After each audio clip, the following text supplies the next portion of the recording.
Hey, listeners. My name is Alicia, the founder of the Witnesses podcast. It's so beautiful to have you listening to our podcast. And I want you to know something that means a whole lot to me. Thank you for tuning in. And one thing I love to tell all of our listeners is it's not just about you listening, but listening to understand. Understanding is the most important thing. So important. So, you have to listen, learn, and practice. Thank you so very much and happy listening. Hi, Alicia. It's so nice to have you on the show. How are you doing today? Hi, Lisa. I'm great. I'm doing great. Thank you for having me. That's Thank you. so good. Yeah. Okay, oftentimes I love to talk about the essence of this show, which is to invite amazing guests like Alicia to come talk to us about their triumphant stories. Because we believe that in our audience, there might be someone who is stuck up in a situation that Alicia came out of triumphantly. So, by that person listening to you speak, he or she might actually pick an information that will lead to their transformation. So, Alicia, within the next few minutes, let us get started with your story, the challenges that you faced, and how you overcame them. Then, afterwards, I've got some beautiful questions for you. Okay, over to you, Great. Alicia. Let us get started. Great. Um, I think my biggest challenges lately in life have revolved around this nonprofit and finding my way with the nonprofit. And my biggest message from the last few years is to just trust what trust the path that I'm on and don't let other people interfere with what my heart and my gut and my soul are telling me I need to do. And that's really the biggest takeaway I've gotten from the last few years because it just keeps coming back to that. Just trust the path that I'm on and do the work. And it's all working out little by little. Beautiful, beautiful. Okay, so let us get started with the questions. The very first one. Sure. Are you ready? Yes. All right. So this says that let's say someone asks you, "Hey, Alicia, what can I do if my loved one lingers at the end of his or her life?" Like, what would your response be? This You got it? isn't easy.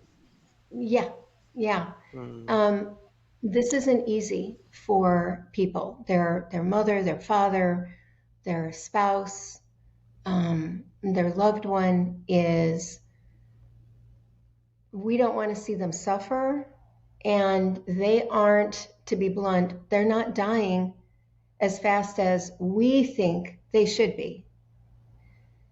There are a lot of reasons why someone is lingering at the end. It might be because they're afraid to go. It might be because, honestly, they're afraid of seeing someone on the other side. I've seen that. It could be because, more than likely, there's something that they haven't resolved, something they're still worried about here. It could also be that they're just determined to go until the very, very, very end. We see a lot of people in end of life care, Alicia, who surprisingly go relatively quickly. It's as if they're capable of making a decision to leave this body earlier than we would expect. But for others, in many cases, not many cases, in some cases, some of these people just don't want to go until it's the very, very end. They are living through this experience. They are living through this transformation.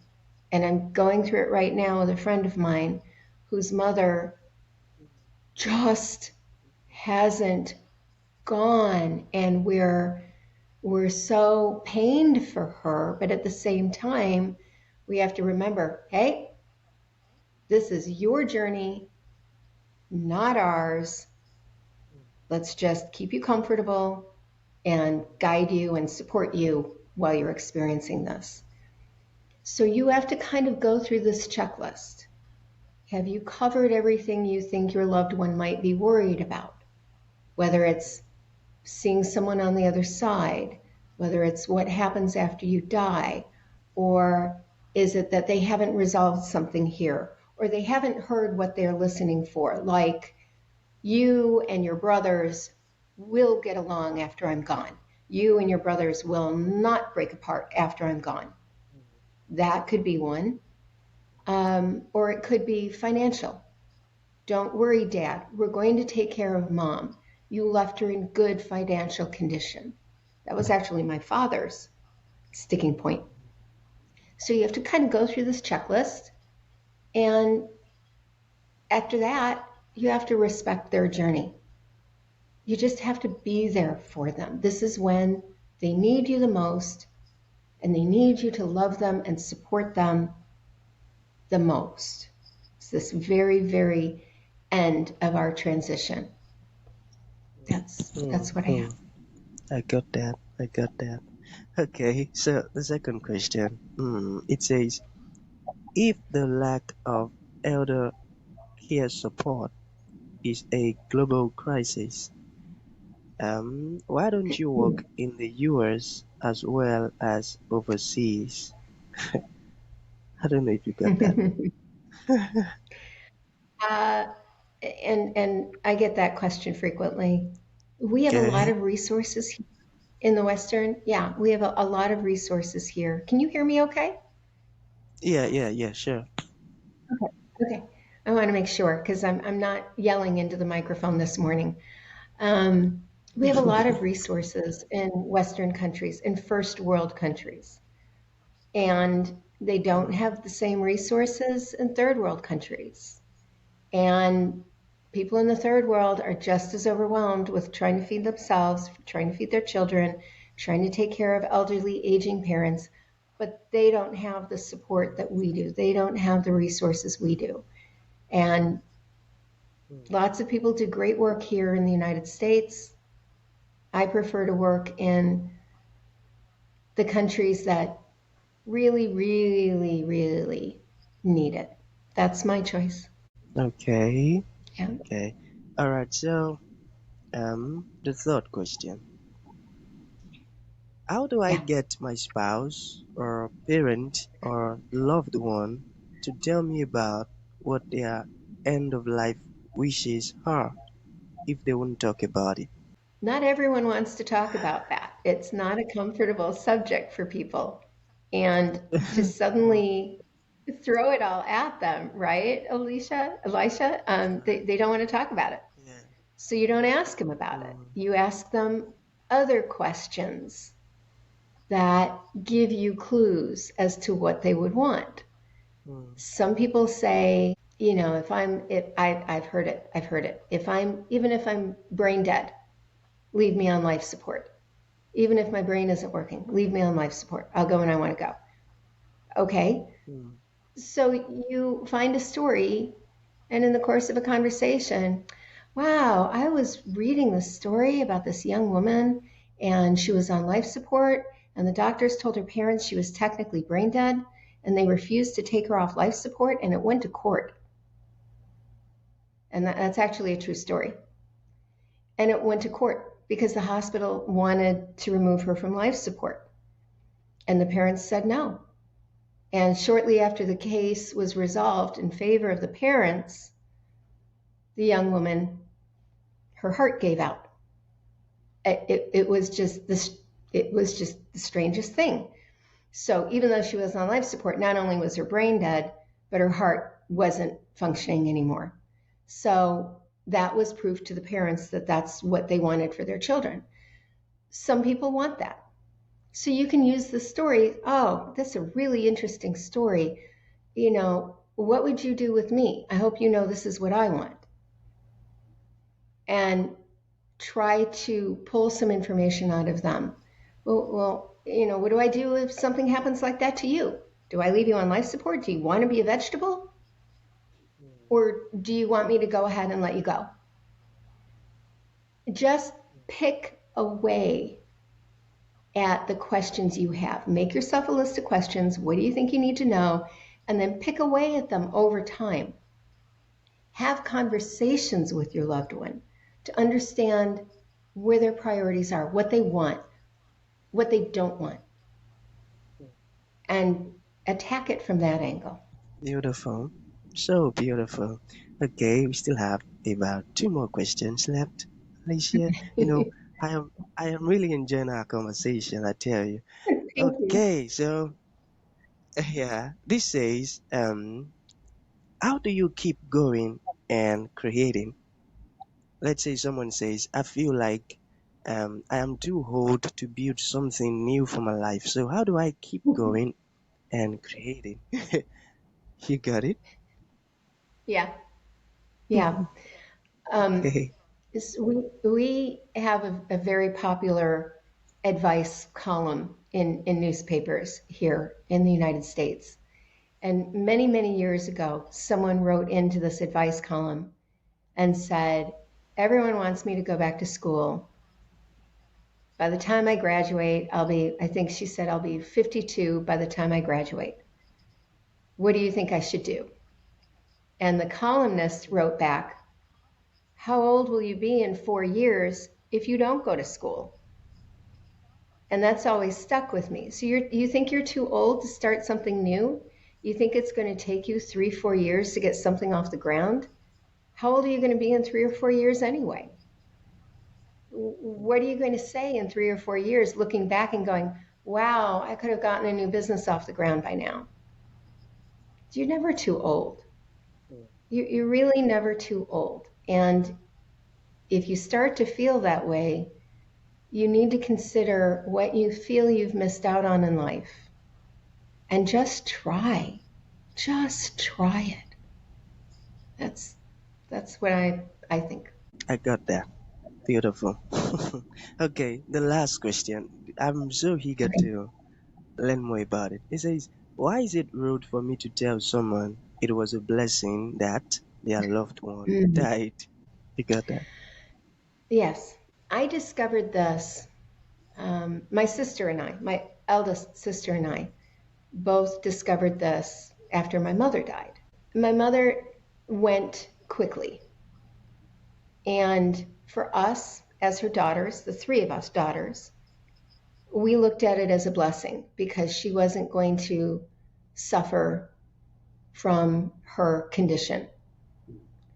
And she had already suffered for quite a few years. And then her body just gave out in a matter of days. And we felt it was a blessing. But we still, to this day, feel the loss of our mother. So if someone else says, oh, it was a blessing she left early, oh, it was a blessing she died and she didn't linger, that our first reaction was someone told each of us that, and our first reaction was, that's none of your business. We lost our mother. Even though she wasn't mentally with us anymore, she was our mother. We lost her. You don't get to tell us it was a blessing. And I've told people that over and over whenever I get the opportunity these days, because it was a real learning experience. It was eye-opening for us. And the next time someone said, oh, wow, it was really a blessing that she went and didn't linger, my response was, we lost our mother. That's never a blessing. It's the family can say that to themselves and to each other. I get really worked up over it. You have no business telling someone else who just lost their loved one, who just lost a piece of themselves, that you think it was a good thing they died. Not your business. Just say, I'm sorry. I'm so sorry. What can I do? And mean it. If you say, what can I do? You have to mean it. Because if the person replies, I really just need to go for a coffee this week, you can't then say, oh, I'm really busy this week. What about next week? If you say, what can I do? You have to make time for that coffee for that person. That's bad karma if you pull something like that. Don't tell them it's a blessing. Just say, I'm so sorry. Or, Alicia, the best words someone spoke to me after my mother died were not words. She heard that my mother had died. I was at work. I came out of one room. She looked at me, tears in her eyes, and just gave me this hug, this long, loving, comforting hug. And that was it. And everything that needed to be said was said in those moments. So if you don't know what to say, genuinely hug that person. Genuinely say, I'm so sorry. That's all you need to say. Wow, this is such a great moment, a very educative moment. I'm learning some beautiful things from our conversation, Alicia. Wow. Okay, so in conclusion, Alicia, let's say there is a piece of advice you'd like to give to the audience. What would that be? And let's say there is someone or some people who would like to learn more about you or reach out to you. How can that be possible? Well, the advice I would give is just what I've been learning these last few years. I mean, it started many, many years ago. It's just been reinforced since I lost both of my parents and since I started this nonprofit. But it really is, even if you don't understand it, follow the path that's laid out for you. You have signs. You're being led along a path. When we start to force things in our life, when we go after careers that really aren't fit for us, it's a great learning experience, but it doesn't always work out. Just follow your path. It's there if you just sit quietly with your life and look for it. That's the best advice I can offer.